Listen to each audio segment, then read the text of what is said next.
What's going on, everybody? I'm Terrence, and this is Bank Shipping.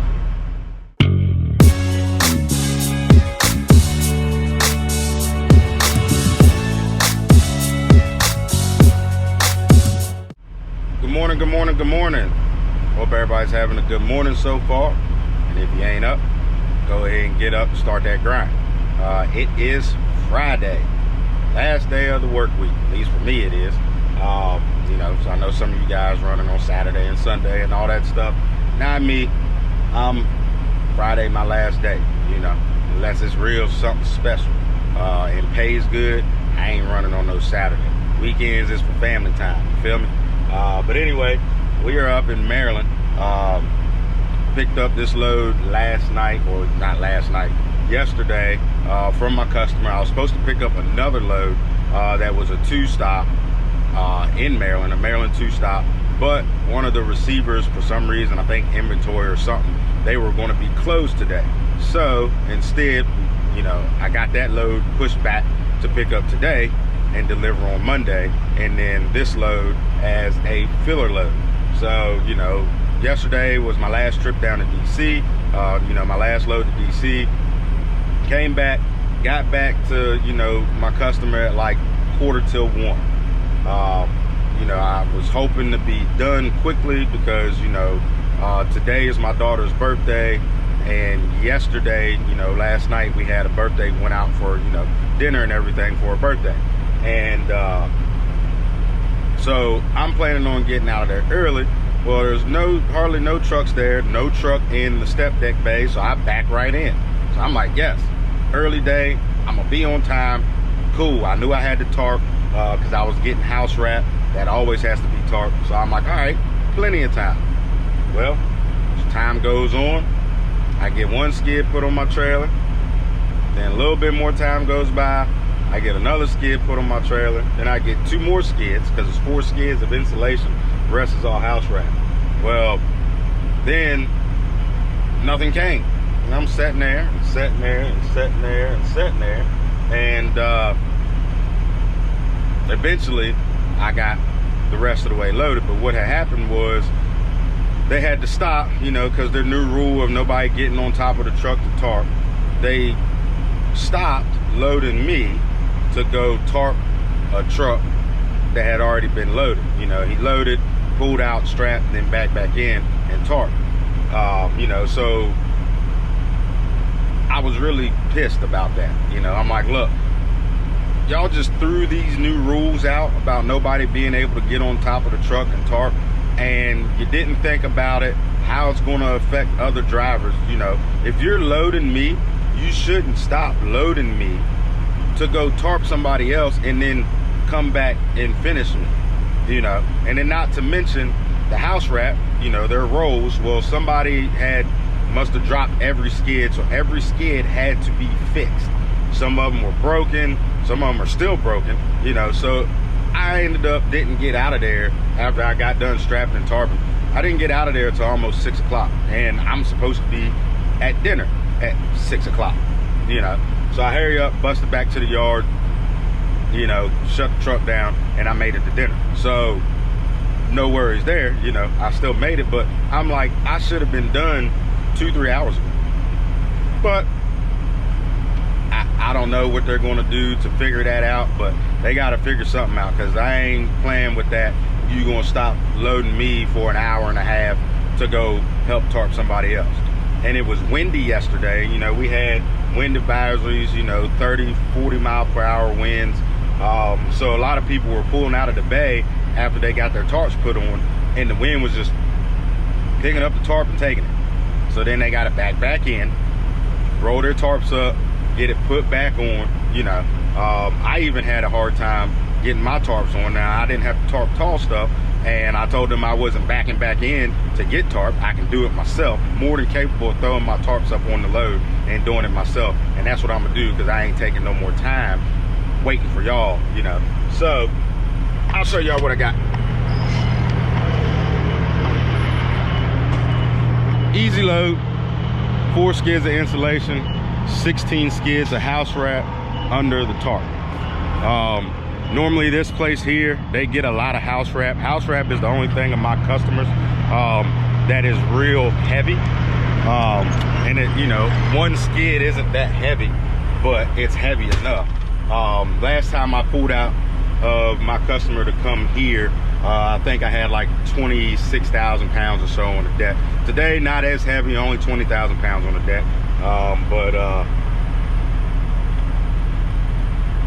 Yeah, so we're gonna go ahead, get unstrapped, get untarped, then I gotta pull down and wait. It's only 6:30 in the morning, so hopefully, maybe I can have an early day today. You know, get this drop and then get back to my customer and pick up the load that delivers Monday. So let me stop running my mouth so I can get out and do what I need to do. I'll see y'all in a little bit. Whew.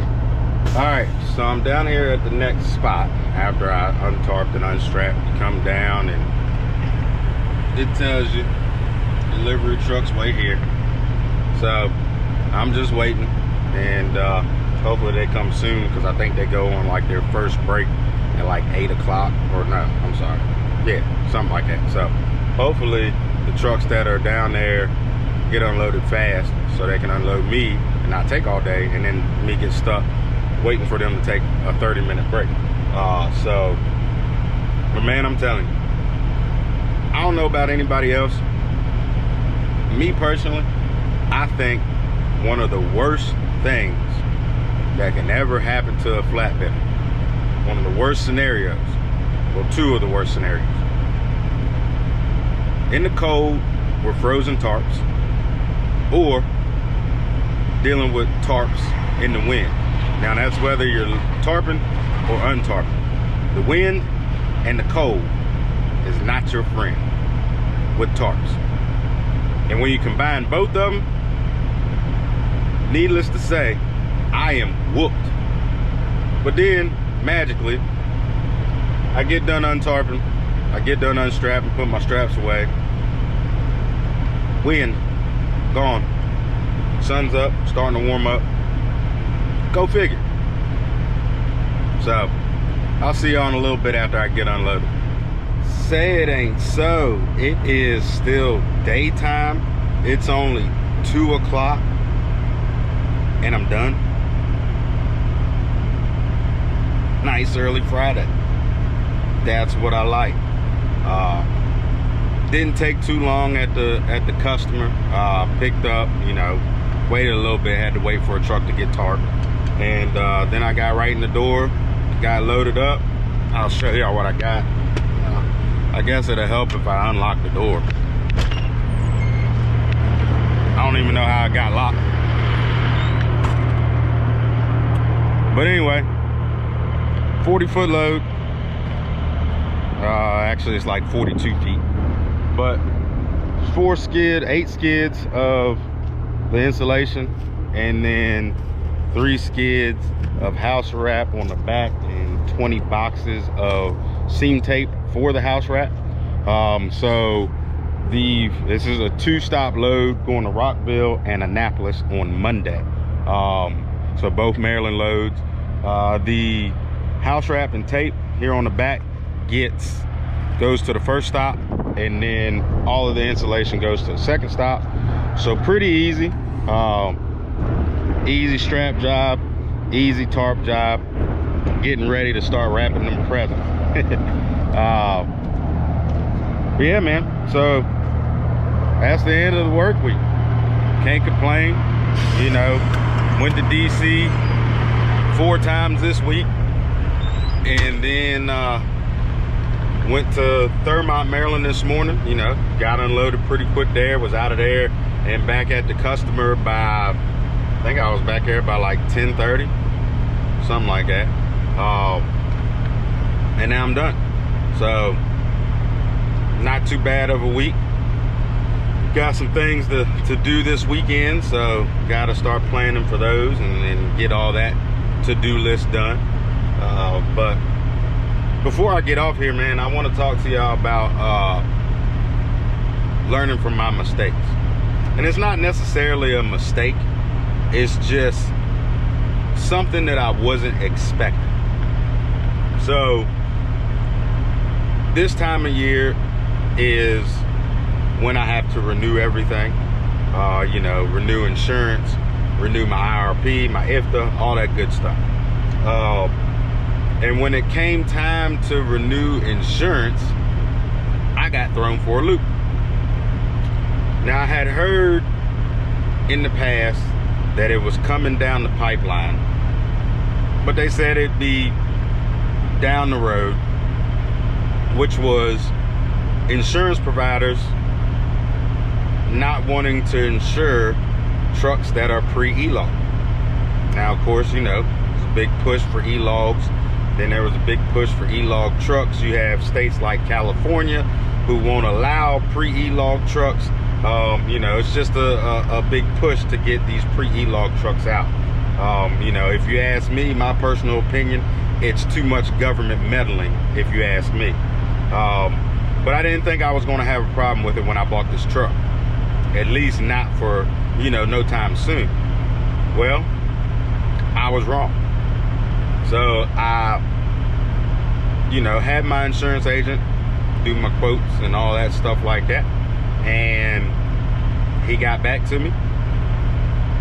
And out of all the providers that he sent my information out to, you know, to their underwriters, only 3 insurance companies would even touch my truck. 2 of them were completely slipped, bumped their head, lost their mind on some of the premiums. So I went to another agent just to see if he had a different network, and he came back with basically the same things. One of the quotes, just to give y'all an idea of how crazy this was, I was going to bump my radius up, you know, my insurance radius, just to kind of give it a try, you know, taking a little bit longer trips, things like that. One of these insurance companies quoted me at almost $70,000 a year. $70,000 a year. Now, of course, that's for 2 trucks, but one Hotshot and then my truck, my owner operator, and then my truck. But a majority of that premium was coming because this truck is pre-e-log, because of the age of this truck, you know. And it blows my mind because this isn't a brand new truck. No, it's not a $200,000 truck. So why is my premium so high? You're not going to have to come out of pocket that much. If I was to do that insurance provider and spend $70,000 a year in insurance, right? They be in the black all day, because if somebody hits this truck, or say I wreck this truck, they not going to give me $70,000 for it. So how in the world is my premium so high? Not to mention, I got a perfect CVSA score. I mean, when I say perfect, I mean perfect. Over the last almost 6 years, there has been zero violations, 0 warnings, 0 driver tickets, nothing. And my insurance premiums was that high. So the only choice that I had to go, because my insurance company, the reason I had to shop around is because the insurance company that I'm with right now is no longer doing trucking insurance. They see it as too much of a liability. And I understand where they're coming from. So the only option that I had was Progressive, and I didn't want to go with Progressive because they're high. But they were the only ones who would insure my truck. And so all in all, I was actually shocked that Progressive didn't come in that much over what I'm paying now. But it still sucks, because you try your hardest to not get any violations, no warnings, no tickets, so that you keep your premiums down, and then they still go up. Even the agent was like, man, I hate to tell you this is your premium because you got a perfect CVSA score. You shouldn't be paying this much. But what do? Everything's going up. Fuel's going up. Insurance is going up. So what do? I raise my rates up. That'll cover it. You know, that's part of business, but it doesn't make it any better. And you know, sometimes I understand from a business standpoint why insurance raises premiums. I do understand that. But then a lot of times on the personal side, I think it's a sham, because it's just, you know, medical insurance, vehicle insurance. I mean, think about how many people pay car insurance or vehicle insurance their whole life and never get in an accident, never have a claim. Think about how much money they paid out for what? You know, now I understand why we have to have it and all that stuff like that. But I'm just saying, on one side, I look at it that way. On the business side, I look at it a different way. You know, but in commercial insurance, I understand why premiums are going up, because people are out to get truckers. Point blank, plain and simple. You have people out here that are purposely getting hit by trucks so they can sue. You have people who, you know, when you're driving a truck, this is something to think about when you're getting into this business, or if you're already in this business. When you're in this industry, you're trying to get into it. You are always in the wrong. That's how people look at it. That's how I've looked at it. That's why I try not to get in any accidents, try to avoid as many accidents as possible. Because when you're driving something like this, not only do you have to drive for yourself, not only do you have to drive your own vehicle, you gotta drive everybody else's too, because they're not paying attention on the phone, doing makeup, reading paperwork, all that stuff. And if they run into you or you hit them because so, it's gonna be your fault. They gonna blame you. Oh, it's the big bad trucker. Everybody's always blaming the trucks for accidents, regardless of the fact that you can go look at the statistics and see that damn near 90% of all accidents involving tractor trailers and four-wheelers is the fault of the four-wheeler. I mean, heck, I just seen the other month down in Texas. I don't know if you guys, you know, follow things like that, but down in Texas, a jury awarded a family $730 million in a wrongful death suit from a pilot car company. Now, I've tried to research the story a little bit because I was interested, I was intrigued, and it's very vague. I couldn't find like the court transcripts or whatever. But either way, this truck was carrying a government load that was 16 feet wide load on a 2-lane Texas back road. Pilot car in the front and pilot car in the back. Okay, a 73-year-old woman is coming the opposite direction towards the oversized load. From what I read in a lot of different articles and a little bit of the court transcript that I could find, the lead pilot car tried to force, this lady's running 65 miles an hour. The lead pilot car tried to force her off of the road to try to warn her, because she wasn't slowing down. Warn her what she was coming up on. Okay, she didn't heed the warning, and she ran into the oversized load. The driver was able to swerve, but he was not able to get the load out of the way. So she hit the load. She was killed instantly. Now, this load was brokered by Landstar Ranger. Landstar Ranger settled for $50 million. One of the pilot car services, I can't remember if it was the front pilot car or the back pilot car, they settled for $1 million. And then the other pilot car service decided they was going to take their chances in court. And boy, did they lose bad. $730 million because the lady ran into them. Now, I don't know the whole speculation of whatever else happened. All I know is I didn't see anything about they were on the wrong route or anything like that. You know, the states give the routes. I don't know Texas law about having a police lead or what. I don't know the law about that, but either way, the pilot car tried to force her off the road. She went around them and she hit the truck. And everybody, yes, she paid the ultimate price. And I feel bad for her. I feel bad for her family. But come on now. You do the math. That's almost $800 million. So yeah, insurance is going to go sky high because everybody's giving out these nuclear judgments. You have judgments like this, $780 million. There was one not too long ago that was like $450 million. That stuff doesn't even make any sense half the time because all the company's going to do is file bankruptcy and then nobody gets anything. And then 30 days later, you got a new DOT and MC number and you back at it. And the family gets nothing. Now, I feel bad for the families who lose a loved one to a tractor trailer accident because of the fault of the tractor trailer. I do. I feel sorry for anybody who loses a loved one like that.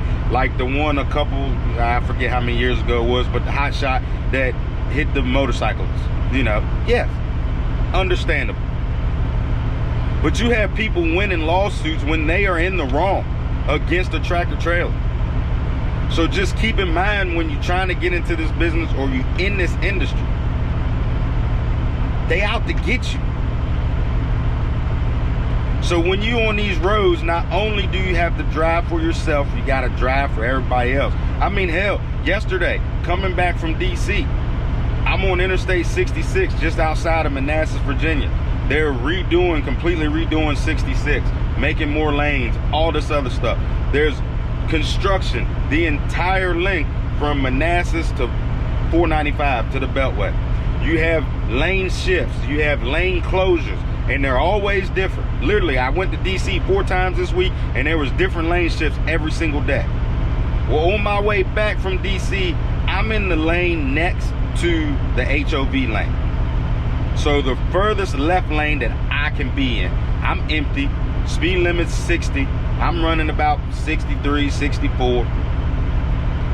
We're coming up to a lane closure. The HOV lane is coming to an end. I have cars in front of me, I have cars beside me, I have a tractor trailer behind me. I know all this because I pay attention. I use my mirrors. I stay in my mirrors so that I know if I have an out, where it's at.